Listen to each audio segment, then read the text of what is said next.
মারছে, তারপর আবার ভাত খাওয়াইছে, এরপর আবার মারছে, আবার খাওয়াইছে। তো এটা কোন মানে ইসে আছে? মানুষরে তো এরকম মাইরে ফেলায় না, সে যদি একটা খুনিও হইতে পারে তারে তো এরকমের জীবন তো মাইরে ফেলাইতে পারে না। বলেন, ওরা প্রশাসনের কাছে দেন, কিন্তু ওরা মাইরেন না। নিতে হলে টাকা দিতে হইবে 35,000 টাকা দিয়ে ছাড়াই নেন, নাহলে আমরা ওরা ছাড়বো না, ওরা আরো মারবো। ফ্যামিলির কেউই নাই একটা মানুষের। আমার আপনার কি যদি এরকম থাকে তাহলে তো আমরাও একই পথের প্রতীক হইতাম, যে মা বাবা ভাই বোন কেউই নাই।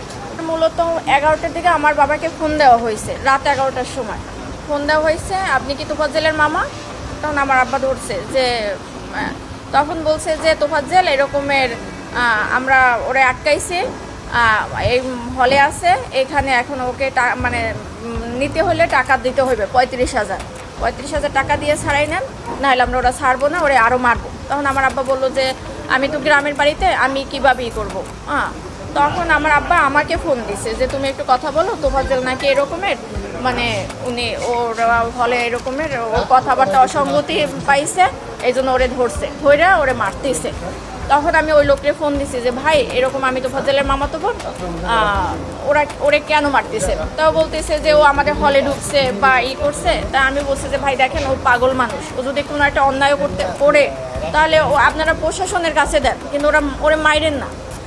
তখন বলে কি আপনি যে পাগল, কিন্তু ও তো ওর আচরণের কথাবার্তা, একটা পাগলের মামার নাম্বার কেন মুখস্থ থাকবে? একটা পাগলের সে চাচাতো ভাইয়ের নাম্বার পর্যন্ত মুখস্থ থাকে, তাহলে সে কিভাবে পাগল হয়? আমি বলছি যে দেখেন ও অনেক মেধাবী ছিল, ওর মা বাবা ভাই বোন সবাই কেউই নাই বলতে গেলে। ও এই কারণে ওর ভাই গত বছর 15 রোজ হলো লিভার ক্যান্সারে মারা গেছে। তো ওই ভাইয়া ও আগেই মাথায় সমস্যা ছিল, ভাইয়া অনেক ডক্টর দেখাইছে, মানে আমার ফুপু মারা যাওয়ার পর থেকে ওর এই সমস্যাটা হয়েছে। কিন্তু কারোর কোনো ওই যে ধরেন আপনি খাবার খাচ্ছেন, আপনার থেকে টান দিয়ে নিয়ে খাইলো, মানে ওর ক্ষুধার জ্বালার কারো থেকে টাকা নিল চাইয়া, যে এইরকম। ওর বাবা মারা গেছে রোড অ্যাক্সিডেন্টে 8 বছর আগে, 5 বছর আগে ওর মা মারা গেছে লিভার ক্যান্সারে। তারপর ছিল ওরা 2 ভাই, ওর ভাই হলো নাজিরপুরের থানার এসআই নাসির হোসেন।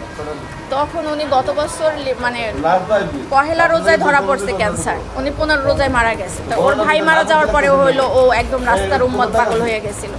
তারপর আমরা অনেকবার ট্রাই করছি ওরে পাবনায় নেওয়া ডক্টর দেখানোর জন্য বা করার জন্য, কিন্তু ওরে মানে ইয়ং তো, ওরে ধৈরাও বাইকটাও রাখার মতো ওরকমই না। একবার সিকল ভাইকেও ছুটে গেছে, যেদিনকে আমরা সকালে পাবনায় নিয়ে যাব। এই এখন কালকের তো এই অবস্থা। পরে হলো ওই লোক, আমি ফোন দিছি পর উনিও আমাকে সেম একই কথা বলছে, যে মানুষটা 4 বছর আগে থেকে পাগল, সে কিভাবে রাজনীতি করবে? আর দলীয় বলতে কি, ও তো নিজের মানে পরনের কাপড়েও মাঝে মাঝে থাকতো না, তাহলে সে দলীয় করবে কি? মানুষরে তো এরকম মাইরে ফেলায় না, সে যদি একটা খুনিও হইতে পারে তারে তো এরকমের জীবন তো মাইরে ফেলাইতে পারে না। বলেন, এটা কোন আইনে আছে আর কোথায় আছে?